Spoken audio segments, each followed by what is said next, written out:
this young man, son of a fairly well-to-do merchant, could have gone into oblivion without leaving a trace, but it was to be otherwise.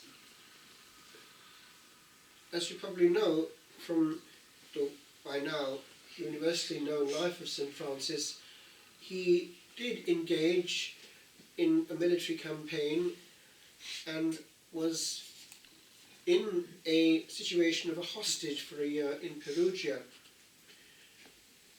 He did have already some intuition that the Lord was calling, but it was not until he enrolled on a second military campaign sometime later that the Lord directly intervened.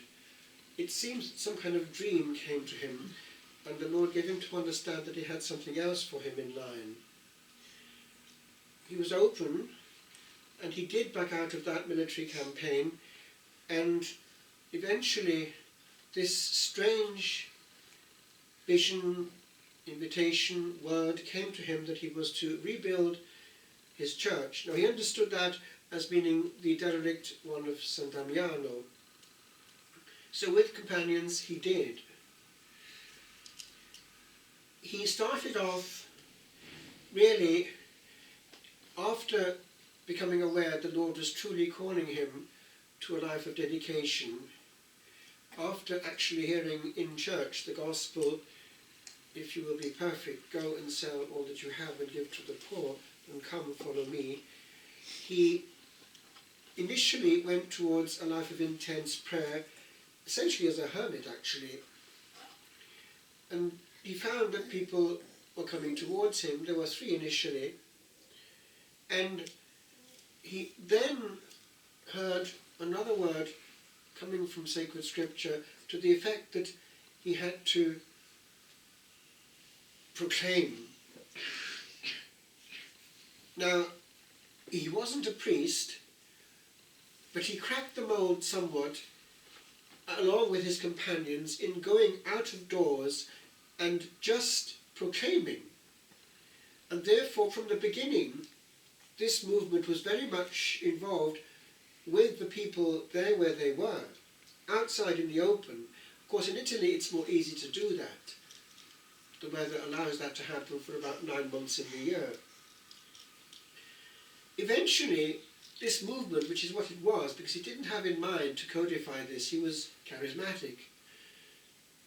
This movement grew unexpectedly quickly, drawing all kinds of very interesting characters, because initially it was purely a gift, a spirit, based on simplicity, the gospel, sacred scripture essentially, because to his first 2 companions he gave essentially scripture as a rule, especially that element of freedom to proclaim and depend on divine providence, poverty essentially, which was very important to him to the end.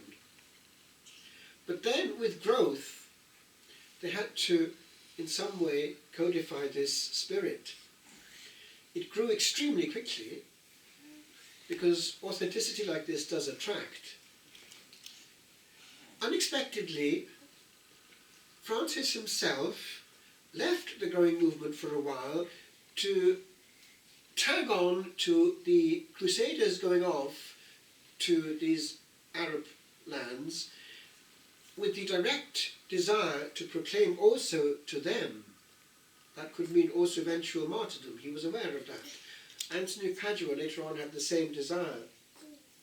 And as you know, he got as far as the Sultan himself was impressed actually by the courage of this young man. So, from the beginning, the humanity of Christ, specifically in the place of his incarnation, was dear unto him.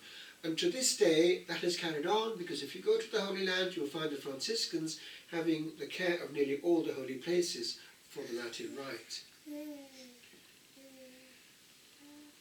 But, of course, he had to come back and in some way bring order to this massive, by now, almost out of control movement. And so he had to start fitting into canonical mode. Already he'd had actually very early contact with Innocent III, and then also with Honorius III, after the death of Innocent. Both had been favourable. He had originally written a very simple rule, it's called the Prima, which has not survived, for his small band around him. Then he had to write, under pressure, a codification called the Prima, and the second one only was taken on board by the Holy See, because the first one was so demanding that it wouldn't pass. And so that is essentially what is followed to this day. He did insist on poverty. Actually, the first one that he wrote was the Primitiva. That's the one that never survived. The Prima did, but it was essentially unlivable. And so the Secunda was the one that took off, but had to be then in some way brought down into reality, because he wasn't keen on handling money. When the order became so large, he delegated authority to Brother Elias, who had to do his best to solve the problems. Eventually, having delegated authority to Elias, Brother Elias, he went again into a completely contemplative mode, and at Laverna, in ecstasy, in solitude, was given the stigmata. And it's the first recorded instance in history. One of the closest to us is also Franciscan, and it's the first priest in history actually, Padre Pio. He paid one last visit to the sisters that he'd also encouraged to go into contemplation, the poor ladies, the poor Clares they're called by now, through St. Clare, also from Assisi, from a noble family. She gave all, and drew, for the same reason, feminine elements of contemplation and purity and poverty especially, severe enclosure and great penance.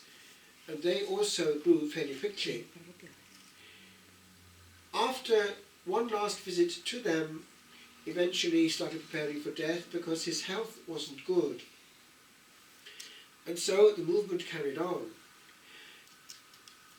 It's actually a spirit which attracts across the board. You know why? St. Francis appeals even actually to Protestants and even sometimes to non-Christians, because it's this element of purity and simplicity, joy and charity. He cracked the mould, and he wasn't dependent on a structure. It could follow him wherever he went, and that gave it great power. Over the years, various branches and reforms took place.